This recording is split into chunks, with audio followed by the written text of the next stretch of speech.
Ah ben oui, mais elle est là, ma comptable, elle est là. Ah d'accord, ça Mais moi, je suis qu'un pauvre paysan, je ne sais pas compter. Alors ça, Non, on n'a pas de bure. On avait oublié le bure. Dès l'entrée dans la salle du banquet, le ton est donné et c'est dans la joie que chacun renoue avec sa langue maternelle. Mon grand-père parlait pas français, ma grand-mère parlait un français approximatif. Et tous les voisins, c'était pareil. Donc j'ai été élevé dans cette ambiance. Et puis c'est pour ça que j'ai un attachement profond à notre terroir et puis à le faire partager. Et là, ce festival, c'est un truc mais formidable. Apprendre ça aux jeunes, là aujourd'hui, donc à travers ce petit banquet, mais qui est aussi un spectacle. Et demain, avec les battles de patois avec les enfants, je trouve ça génial parce que c'est notre culture. Devant un tartare d'huîtres, une assiette de fromage ou encore un nougat de Mogette, le public se régale de mets et de mots du terroir. Sur scène, des spécialistes des langues régionales viennent animer le banquet.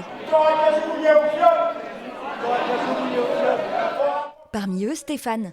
Il arrive d'Acadie, en Nouvelle-Écosse, où 55 familles vendéennes se sont installées au 19e siècle, laissant ainsi leurs traces encore présentes aujourd'hui dans la langue des Acadiens. On peut dire qu'il y a des racines vendéennes parce que j'ai plein de mots comme bénaise, quand j'ai mal au dos, ben j'ai mal à l'échine. Y avons été, c'est toutes des formulations qui sont pareilles. On a plein de ramifications puis de raisons de se rencontrer puis parler de ça puis se dire que non, nos langues sont belles puis ils valent la peine d'être vécues. Valent même la peine qu'on en soit fier.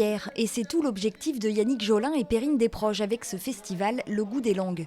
Et c'est vrai que sur les langues régionales, ils ont tous un point commun, mais même en Acadie, sur la honte qu'on leur a intrinsèquement donnée. C'est-à-dire c'est les grands-mères qui ne veulent plus parler aux petits-enfants, elles ne veulent pas que les petits-enfants parlent cette langue parce qu'elles veulent le mieux pour leurs petits-enfants, donc pas la langue. Et ça, pour moi, c'est inentendable. Avec cette 3e édition du festival, Yannick Jolin et Perrine Desproges redonnent vie aux langues régionales et perpétuent ainsi leur histoire et la mémoire. Qui implique une complicité entre les collègues.